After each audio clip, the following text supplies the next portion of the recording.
there are decades where nothing happens, and there are weeks when decades happen. Mhm. So stuff sped up in terms of world events, but it seems like um and I think we've sped up even further as post 9/11. Like 9/11 broke some sort of shield, you Mhm. know. I think culturally, mentally, emotionally, I think Of in the American American mind. invincibility, right? Of American invincibility, wouldn't you say? Yeah, I mean, I think there's some valid points there. I'd have to think that through a little bit further. Um, but I think there's definitely some valid ideas there. Yeah, I don't love his framing of pop culture following that same track of 9/11. I think it's a little too convenient, but I like that he proposed it kind of as a jumping off point to think about things. Right? I'm not like married to his framing, but I appreciated it nonetheless. But I think Sure, on the actual in terms of the American psyche and 9/11 itself and us as a people, I think he's closer. I think he's there's definitely something there to in what he's saying. agreed. So yeah, I'm familiar with him. I have to check out his podcast more, and I really have to check out Neil Powell's stuff more. I say this like every time Sure. I talk to you, but I gotta. I'm like I was S- like writing it down for a second there while I was looking away. just on the oh yeah, I'll put the button on it as we close the Ross thing. I was listening to his sort of his last episode, and it was about AI. He was talking to this AI researcher. This guy used to work at OpenAI, and the idea was sort of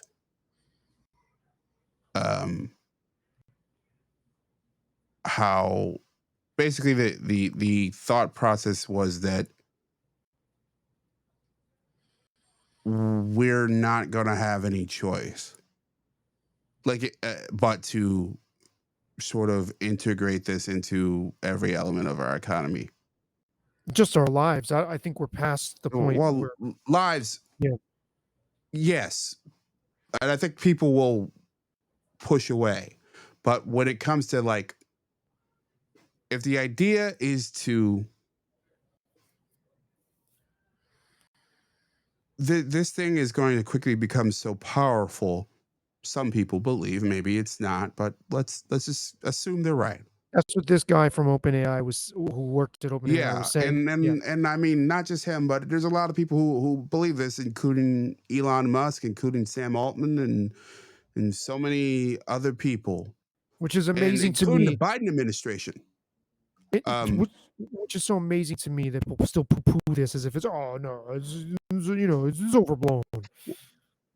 well, I mean, if you want, I mean, anyone who's listening to this, I mean, you can go listen to that Mark Andreessen on Rogan, which still really blows my mind about the conversations these tech billionaires had with the Biden administration, where basically it's like they didn't say this, but their actions were, we're scared of this and we're going to control this thing.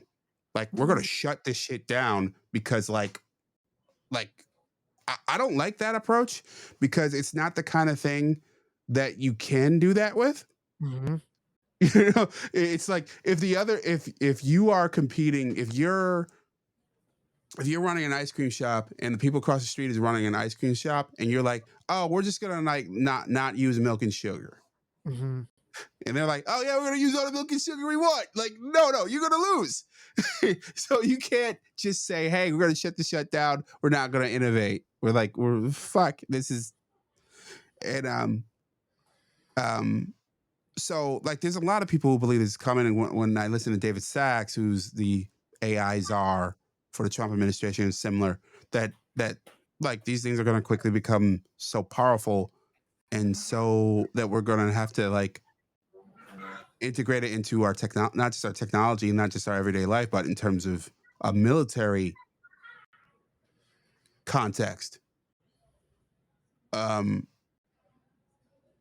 that you really in that it's going to happen in a blink.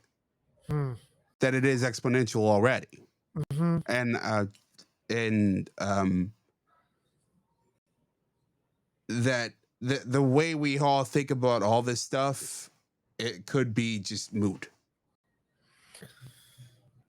Yeah, I mean, that has occurred And to there's me. gonna be a lot of problems that come with it. I mean, like this guy was pointing to like mass unemployment, and he's in like um I think for guys who like me who work in communications, I could see that definitely hitting us hard. You as well.